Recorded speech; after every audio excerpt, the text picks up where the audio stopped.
Setelah berhasil memproklamirkan kemerdekaannya pada tanggal 17 Agustus 1945, hal selanjutnya yang perlu dilakukan oleh Indonesia adalah membentuk jajaran pemerintahan. Berhubung Indonesia saat itu masih negara baru, pemerintah pertama RI tentunya penuh dinamika yang menarik untuk diikuti. Bagaimana sih dinamika pemerintahan pertama RI? Kita saksikan materi ini selanjutnya. Pembahasan PPKI.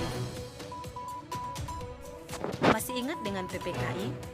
Walaupun sudah merdeka, ternyata tugas mereka masih berlanjut. PPKI harus menyiapkan hal-hal terkait pembentukan negara. Proses persiapannya harus terbagi ke dalam beberapa rapat. Apa saja hasil rapat dari panitia yang dipimpin oleh Insinyur Soekarno ini?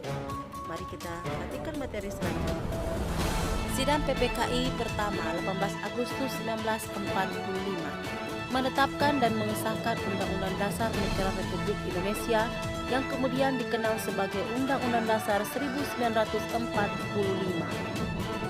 Perubahan-perubahan pada Undang-Undang Dasar 1945. Memilih dan menetapkan Insinyur Soekarno sebagai Presiden dan Muhammad Hatta sebagai Wakil Presiden, sehingga Indonesia menganut sistem pemerintahan presidensial.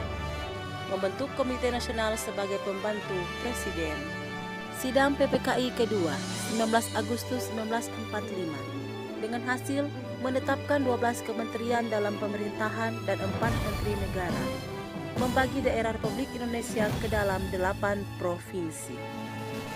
Sidang PPKI ketiga, 22 Agustus 1945, membentuk Komite Nasional Indonesia Pusat atau KNIP, fungsinya membantu dan menjadi penasihat Presiden. Pembentukan Partai Nasional Indonesia (PNI) dengan tujuan untuk mewujudkan NKRI sebagai negara berdaulat, adil, makmur berdasarkan kedaulatan rakyat. Pembentukan Badan Keamanan Rakyat atau BKR yang bertugas untuk menjaga keamanan dan ketertiban di daerah. Badan ini menjadi cikal bakal Tentara Nasional Indonesia.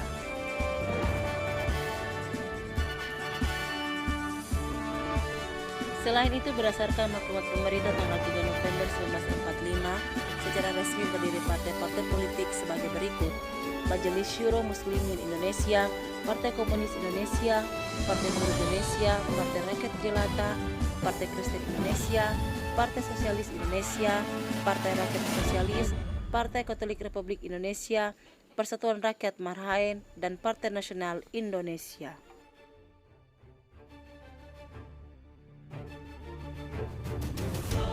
Selain PPKI, dinamika pemerintahan pertama RI masih bergejolak. Masih ada penolakan dari beberapa negara terhadap kemerdekaan Indonesia, termasuk Jepang yang ingin menyerahkan kekuasaan Indonesia terhadap sekutu. Sebagai bentuk protes, akhirnya diadakan rapat raksasa di lapangan Ikada pada tanggal 19 September 1945. Di kesempatan itu, Soekarno menyampaikan pidatonya yang berisi menegaskan kemerdekaan bangsa Indonesia dan bertekad mempertahankannya, meminta dukungan dan kepercayaan rakyat terhadap pemerintah Republik Indonesia, menuntut rakyat untuk mematuhi kebijakan-kebijakan pemerintah dengan disiplin, menuntut rakyat untuk bubar meninggalkan lapangan dengan tenang untuk menghindari pertumpahan darah. Rapat ini menjadi penting karena pemerintah berhasil bertemu langsung dengan rakyat sehingga dapat menampakkan wibawanya. Selain itu, pemerintah berhasil meningkatkan kepercayaan rakyat akan kekuatan bangsa Indonesia.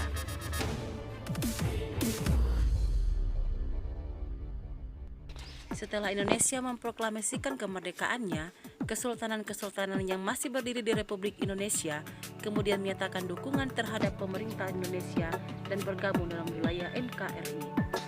Kesultanan Yogyakarta adalah yang pertama mendukung pemerintah Republik Indonesia melalui maklumat 5 September 1945, disusul Surakarta dan Kesultanan Siak di Sumatera.